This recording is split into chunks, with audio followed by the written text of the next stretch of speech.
Hey guys, welcome back to Visual Scriptures.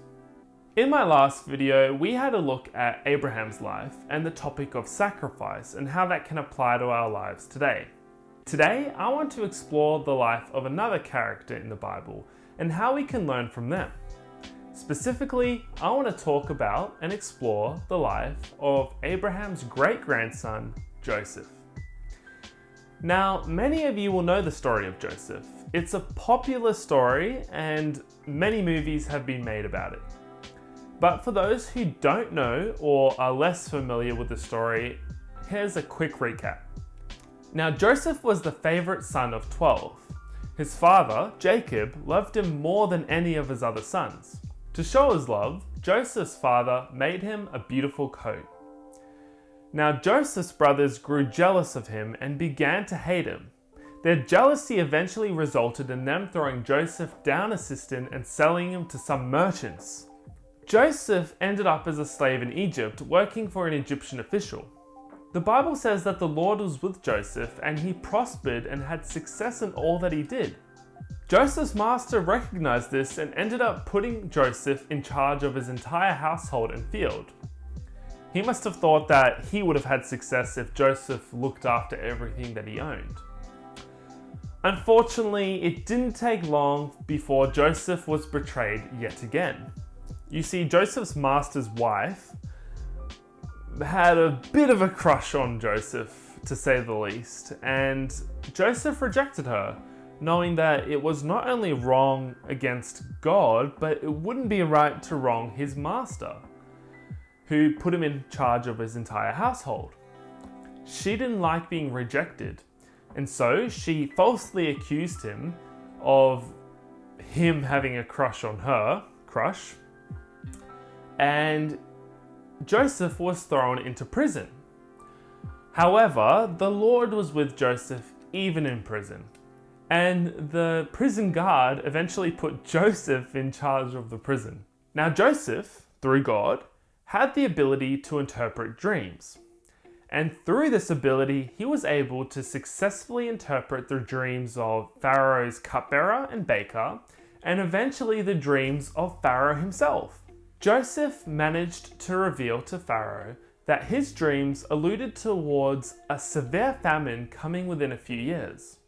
Impressed with Joseph's ability to interpret dreams and with Joseph's proposed plan to ensure that Egypt had enough food to survive this famine, Pharaoh placed Joseph second in command of Egypt under him. And through Joseph's wisdom that God had blessed him with, Joseph was able to ensure that Egypt had enough food to survive 7 years of famine. The famine, however, extended to the lands surrounding Egypt, including the land of his brothers, the brothers who sold him into slavery. Without food, his brothers were forced to go to Egypt to buy grain. There, they met Joseph, but they didn't recognize him. So, Joseph came up with a plan to test them to ensure that they had changed their ways from all those years ago and were no longer the nasty people they were. And after he was satisfied that they had changed, Joseph revealed his identity to them and invited them to come with their father and families and settle in the best lands of Egypt. Now that was a very quick recap and I glossed over a lot of detail. So if you haven't read this story before, I encourage you to read it because it's got a lot of gems and lots to learn from it. Just like any story in the Bible. Now, when it comes to actually looking at this story, most people tend to focus on Joseph's ability to interpret dreams, because I guess that is a very fascinating ability. But myself, I'm more interested with Joseph's attitude throughout all the situations God had placed him in, and that's what I want to focus on today. Joseph had a lot of bad things happen to him. From his very own brothers hating him and selling him into slave traders out of jealousy, to his master's wife falsely accusing him and having him thrown into prison after he had finally managed to make a life for himself in Egypt. Joseph went back to square one more than once in his lifetime, and he was constantly hitting rock bottom, no matter how well he did and no matter how hard he tried. And I think he could have easily resented his Egyptian masters, cursed the prison guard, and refused Pharaoh's request to interpret his dreams. He could have cursed the entire nation of Egypt until the day he died. And when it came to his brothers, Joseph could have easily refused their request for food during the famine.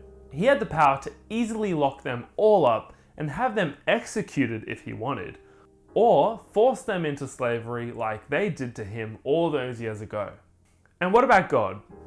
Well, I think there's no doubt that Joseph questioned God. Where was that faithful God that his father kept talking to him about when he was younger? Where was he throughout all the situations Joseph found himself in? And more importantly, why didn't he prevent all the bad stuff from happening to him? Yet, the Bible never records Joseph complaining, blaming God, or giving up on life. Rather, it would seem that Joseph went with the flow in whatever situation God had placed him in. He used his skills and talents to make the best of every situation, whether it be to serve his Egyptian masters, serve the prison guard, serve Pharaoh, or even save his brothers and their families. Joseph worked diligently and faithfully in all situations, using the talents and skills that God had blessed him with to do his very best and to help everyone he possibly could. And when it came to revealing his identity to his brothers, Joseph didn't resent them, execute them, or turn a cold shoulder to them and refuse to forgive them.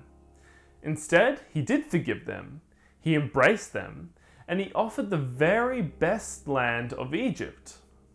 Why? Why would Joseph do this? I don't think many people would do the same thing he did, but Joseph knew something very important. He knew that the way his life had turned out, all the things that had happened to him, was part of God's plan. In Genesis 45 verses 4 to 8, we read, "Then Joseph said to his brothers, 'Come close to me.' When they had done so, he said, 'I am your brother Joseph, the one you sold into Egypt. And now, do not be distressed or angry with yourselves for selling me here, because it was to save lives that God had sent me ahead of you. For 2 years now, there has been a famine in the land, and for the next 5 years there will be no plowing and reaping.